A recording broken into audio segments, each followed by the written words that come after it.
to welcome you guys to my new series called Road to the Show. And it's going to be documenting my journey to a professional disc golfer. Let's walk. So the point of this journey is each month, usually probably whenever ratings come out is when I'm going to film it. I'm going to basically go through the month and discuss what went well, what didn't go well. And each video I'm going to pick a specific thing that really went wrong. And I'm going to probably bring in coaches to help me improve on that issue. And so I think with the new ratings update, I think I was at 881. I believe I went up. But just over the weekend, I shot some 900 rated golf. I placed second in the Camden Championship. Big tournament. Lost by like 6 strokes to Joshua. He had the tournament of a lifetime. Great guy. Congratulations to him. But the goal by the end of the year is 915 rated by the end of the season. So it's a lofty goal, but I think I can do it. And the first step is going to be the forehand. All right. So my first guest is going to be a forehand specialist, a man that has hit 500 feet multiple times, including with a bird. One of the most powerful forehand throwers in America. I'm going to introduce him right now. I have Luke Rivas here for us. So, the channel's not too big yet. We don't have the budget to get an actual pro, but this was the next best thing. So, Luke, why don't you give your credentials for us? You have thrown 500 feet before, correct? I have thrown 500 feet multiple times in tournaments.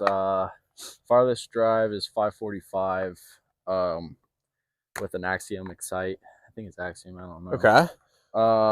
Favorite disc to the forehand though is definitely a Berg. As Aiden said, I have not hit 500 with it. That was a little white lie, but anyway, he's going to be coaching me up today. He's going to be doing his best to improve my game in the forehand. As recently I came into, I think especially it showed how badly I was missing a forehand.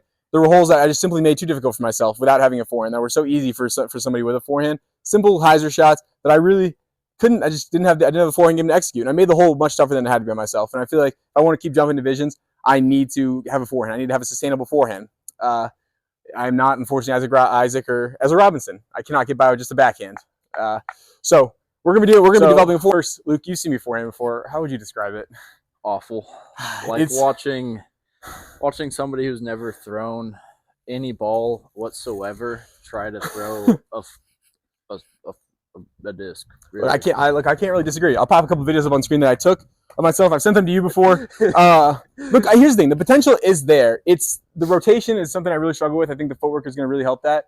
And I think grip for me, a lot of it. I throw a lot of nose up sometimes. Okay. I think so what we're going to do is we're going to have Luke show 2 examples of what the correct form is. And then you're going to have the displeasure of watching me do it. So first, just going to throw trusty Berg at the basket. Can you see it from there? Yeah, I think so. All right. You're going to throw it at the basket? Yeah, we should be able to see it. This is just a little touch. Right, this is just a little touch. Just touch shot, just smooth in. And why don't you give us a full rip? Got the basket down. The basket down there? Yep.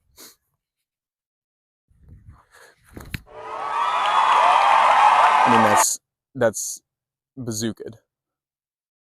I mean that's well over 400 feet right there. I think that went over the road. That's well over 400 feet right there. All right, now you're unfortunately gonna have to watch me do it. There's a baseline. This is a baseline, so this is the zone. This is what I'd be throwing if I was basically throwing an approach.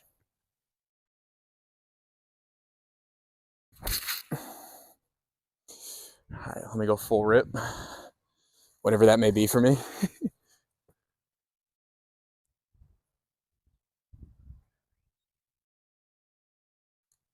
Oh boy. Okay, about 200 something feet straight nose up. All right, so first thing I saw was when you came back, you don't go very far. Okay. You bring it maybe just past your shoulder. Okay. And when you bring it up, it's literally already coming through to nose up. So that's why I'm throwing nose up, because I'm basically hooking it. Yeah, you're coming straight. So what do you do? Are you going straight back with it, and you're not really swinging it up, aren't you? You're kind of going. I go. So you're just basically going like laterally instead of horizontally instead of vertically. Mm-hmm. Okay. Let me. Yeah. So it's more. So you're coming just barely back to up. Okay. You're basically only using your elbow. Okay. Instead of your full, like you're swinging a bat. Okay. Let's try that. So just instead on this one, we're still going with the I haven't exactly switched the power grip yet. We're going to try to get through this first. So just horizontally. Try to reach a little I further mean, back too. I mean, yeah, and already that was working something.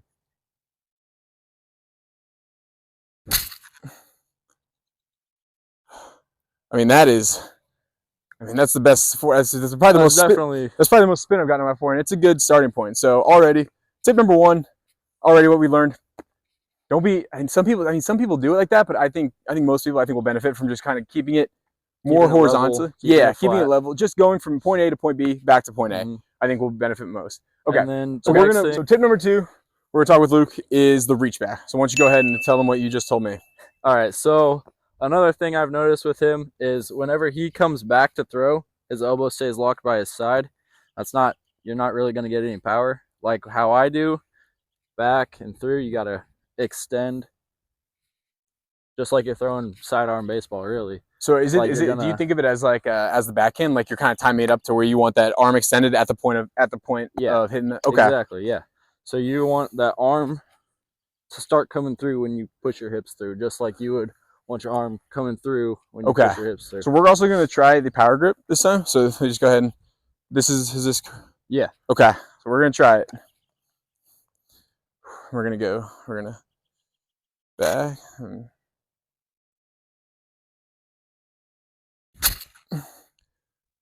That was a little better. You still brought it up. I definitely felt that one come up, and that's, I think, but the speed felt better already. And that was with my Athena. That wasn't even like, crazy. It wasn't crazy neutral. It was kind of more overstable. But I definitely felt that one. Like, no.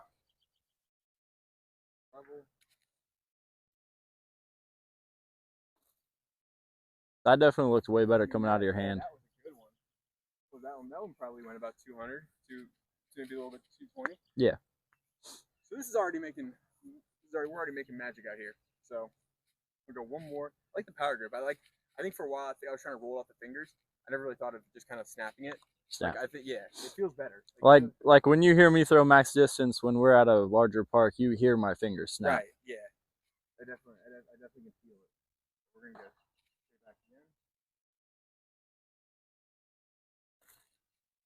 That one was a little better. You rolled your wrist. On that one, but the speed of that one felt way better. I can feel the difference. That one, you were more here and you came through more like a baseball rather than just flat. Okay. So I think, tip number two is the reach back, going straight, keeping that elbow away from your body and then bringing it back in. The more and more I think about it as a backhand, I think the more and more comfortable I get with it. I just think of it as that front foot hitting, as that arm is getting fully extended and coming through. Same thing, kind of going with it and then bringing it right back in.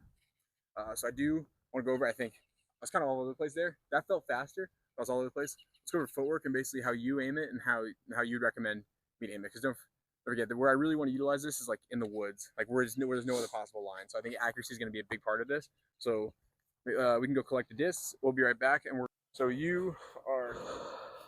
we'll just start. Since you take extra steps, we'll just start here. Are you like your shuffle? Like I was kind of thinking if maybe like if I literally set up like in a straight line and then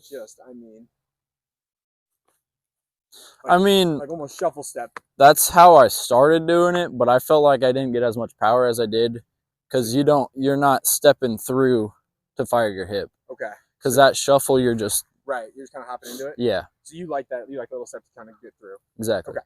So let's do it. So as this front foot hits, that's when everything's. So you want the point of contact at its peak right there, and the second that's coming through, what are you firing first? Is it like a same leg? Is it same time? Everything's going at once, or are you going like as soon as this is hitting the ground, as soon as your front foot's hitting the ground, I'm bringing my arm and my hip through. Are you looking for a little bit of lag, or are you kind of? No, I mean, because like I said, if you're swinging a bat, you come down. Like if you take that step, you come down and you go to fire your hip, and you fire hips hands. So when you're really firing is when you're like really at that turning point. That's when you're really firing it. Yeah, exactly. Okay. Well, because you're stepping. Let's just do a couple one steppers maybe. Let's see how this works. So if we're back. I mean, I burned that one over, but that felt more power. Like that felt like that came. You definitely had more power. Yeah. You're still kind of starting with it up. That's gonna be the biggest thing. Like that's gonna keep. You just gotta keep your wrist locked, kind of at an angle. Okay.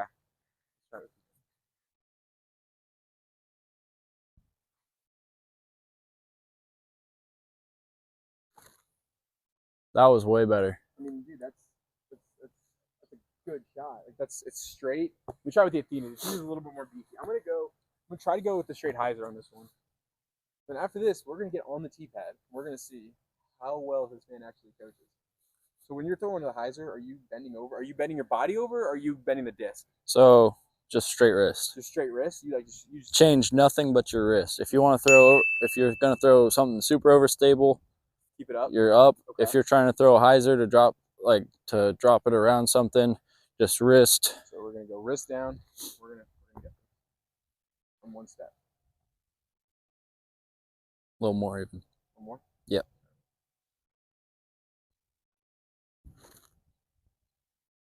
A little bit. I just threw a hyzer. That didn't seem possible yesterday, guys. I just threw on a straight hyzer. The only thing I can do is roll over. This is groundbreaking stuff. This is groundbreaking. I'm ready for. I want to go to a tournament right now. I'm feeling ready. Like this is. You feel ready? Everything just feels a little bit more compact. Like I don't feel like I'm dragging anything. Like everything just feels in more one motion. I love the way that you broke it down into the sense of like as a baseball swing essentially. Yeah, exactly. That's what it is. Like basically, it's the same motion. If I just think of it like.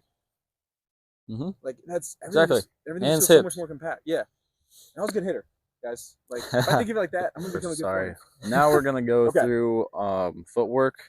Footwork, I think, was easy. It's just you're just stepping and crossing. So I step left, step right across, and then come through. That's basically all I'd do. So you don't believe in the stagger, like sometimes. Backhand, or you just straight line all the way? I just straight line all the way. Do you think that's the biggest difference between forehand and backhand? Like forehand's more like you're looking at the basket the whole time. Yeah, that's what I like the most about forehand. You're seeing where you're going. You know where your hips are going to be pointed. Because this step right here, if you come in too far, you go out too far. Where you step through, where your hips are going to go, that's where your disc is going to go. Same as a backhand. If you come through and you step here, you're going to come this way rather than this way if that's where you want to go. Or if you step too flat, if you step out, you're going to go right instead of wherever you want to go, which is usually straight. Of the coil, like in regards to forehand, you're kind of keeping everything like your hips aligned with your feet the entire way through. Like you don't really believe much in the like the coiling aspect of it. No, not really, because you're still generating power through your hips from this step, really. So you're still, because when you're coming through, it's just like you're swinging a bat. You're still going to generate power off your back foot, and this foot's still going to come through and be your block, basically, to where you go where you're wanting to go. So is that you think of it as like a baseball swing, essentially? Yeah, essentially, yeah. That's how I think of it. That's how it. Your run up real quick. Yeah. Like you don't have to actually throw. I know that we have a group of 8 down there. Yeah. So let me get off to the side and let me zoom in on the footwork a little bit. So usually I start about mid tee pad, or maybe a little bit off to the left, just depends. And then I just go left, right, left. And that's really it. Disc back on that final push off. I'm bringing the disc back right when I start to come forward with this step, because then it's one motion through. Okay. So I'm gonna give it a try now, and he's gonna watch me do it. So for you, so you're starting square. This is the tee pad. I like to imagine myself like having. Do you like to imagine yourself like almost like in between a little line? Yeah. You want to keep on a path. Like you don't want to cross over this line in front of your toes. Right. I want to try to go straight down the middle of the tee pad. Okay. So if I'm going, so we're gonna do. We're gonna step out. 1, 2. And then that's when you could bring it back. But I see right there, I brought it up again. I felt that. Like that. So try to step with your left foot first. Step with the left foot instead of stepping in like you just did. Okay. So we're gonna do this. We're gonna boom, boom. That feels good. It feels like an athletic position. Like I like the straight line instead of more of like the coil. Just keeping everything right there. Because like I said, I'm not looking for 500 feet of distance. I think this will help me stay more accurate. So I think for anyone watching that's just looking for accuracy, I think keeping everything in line, like Luke was talking about, is actually going to be more beneficial. Because there's going to be no coiling, there's going to be no like sometimes it's early shank or like you turning over. I feel like this is going to help everything stay more compact. So let's throw for one Keep focus on my footwork on this one. Just watch me go, and then I think maybe I might have to readjust my run up. I have to nail down a run up. Mm-hmm. So let's just try how this works.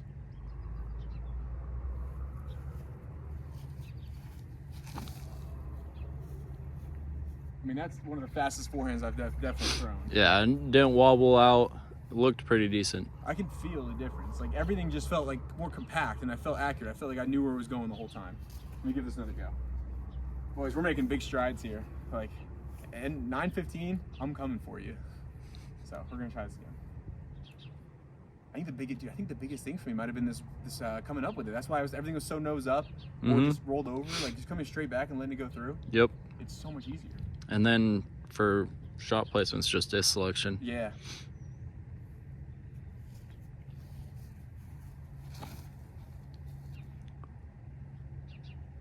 Little wobble, but still had a lot more power. Yeah. I like the fact that I like the overstable choices because I think I naturally roll over a little bit, but I think I can work with that. Like, I think it's definitely workable. So let me go with the wasp. Wasp is a little more. Actually, do you mind if I do this bird? Go for it. Here, throw this one. That one's a little more beat. Honestly, the power. I went to the power grip on that one. Like the power grip's actually feeling a little bit better.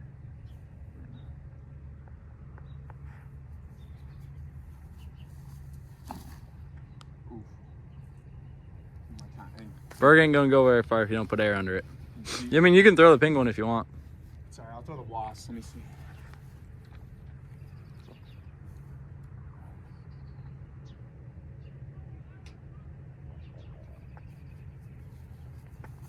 I mean, the wobble is kind of crazy in this angle. Is it am I pulling through like weird? My hips coming through, or am I? You're just kind of, you're not really sinking it. Okay, so I'm not. You're not, yeah. It's just like you're going to swing a bat. I need to think of it more like that. Let me go with my gateway disc.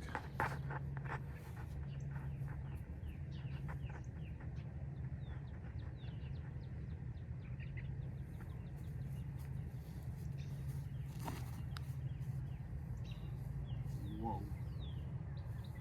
Yeah, that definitely came out way better. Dude, I just threw a forehand. I think maybe 3. Maybe. That seems impossible. Maybe. Like just yesterday. Hey guys. That seemed impossible just yesterday. Maybe you should start charging, dude. This is insane. All right, so we're gonna move on to the next step. So right now, footwork is feeling good. I like the fact for anyone struggling with accuracy, I think what Luke was talking about, keeping everything square. I know a lot of people, like you see Macbeth coil a little bit. A lot of people like to coil. I think Ezra Aderhold does a big old coil and kind of wraps it around. For me, I think I've lost accuracy doing it like that. And also I think led to some other bad habits. I think breaking it down simple, like Luke was talking about, just keeping everything square and just basically one motion, you're going to get the power you need, I think. Like, if you're looking to throw 500, I'm not sure this is the video for you. I think that kind of comes naturally. Like, you have to be a little bit double jointed for that. I am not. But for me, I'm just looking for good, solid, repeatable form. Something I can trust on hyzer and something I can trust in the woods, I think is quintessential for me. So I think this is the fast way to do it. And I think maybe at home, we're not professionals by any means, but maybe give this a try and see if it works. All right, I want to thank Luke for coming out today and coaching me. I know it wasn't easy. We didn't get the 500 feet, unfortunately, but not yet. We got a serviceable forehand, I think. It's definitely serviceable. I think this is serviceable, and I think the more and more I work towards it, it's gonna be better going forward. And I really work on that wobble and kind of become more consistent with it. But that will do it for episode 1 of the series. Like I said, keep following along. We're documenting the road to the show. We're going to the top. We're going to the pro tour. I figure I have 3 years while I'm in law school to do it before I have to actually get a real job and give up my dream. But until then, we're living the kid's dream. Luke, thank you so much.